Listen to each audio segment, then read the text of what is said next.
Hello everyone, welcome back. My name is Steven and today I'll be reading Acts chapter 24. Acts chapter 24. Now after 5 days, Ananias the high priest came down with the elders and a certain orator named Tertullus.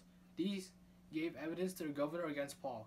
And when he was upon Tertullus began his accusation, saying, "Seeing that through you we enjoy great peace and prosperity is being brought to this nation by your foresight, we accept it always and in all place, most noble Felix, with all thanksgiving. Nevertheless, not to be tedious to you any further, I beg you to hear by your courtesy a few words from us.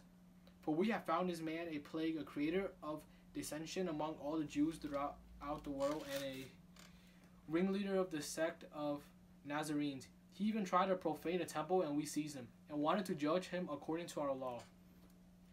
But the commander Lysias came up by and with great violence took him out of our hand, commanding his accusers to come to you.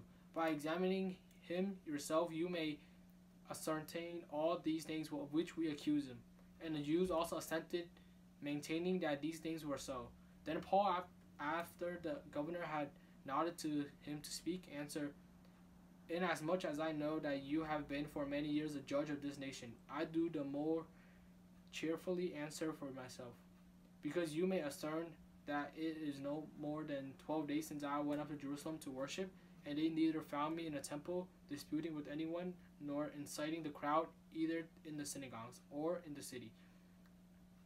Nor can they prove the things of which they now accuse me. But this I confess to you, that according to the way which they call a sect, so I worship the God of my father, believing all things which are written in the law and in the prophets.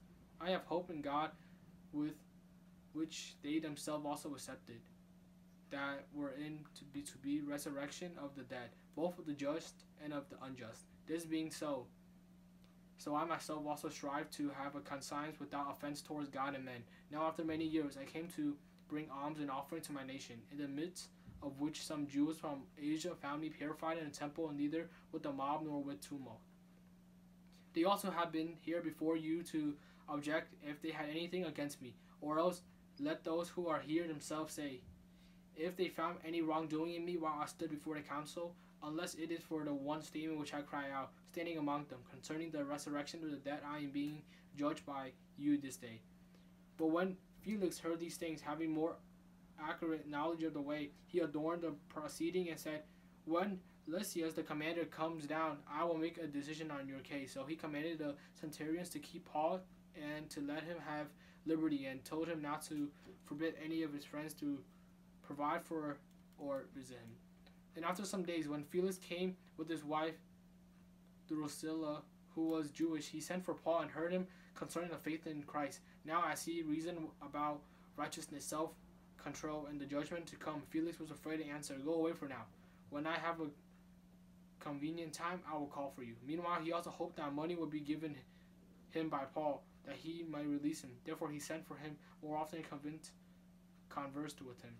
But after 2 years, Porcius Festus succeeded Felix, and Felix wanted to do the Jews a favor, left Paul bound. Acts chapter 24. See you in Acts chapter 25.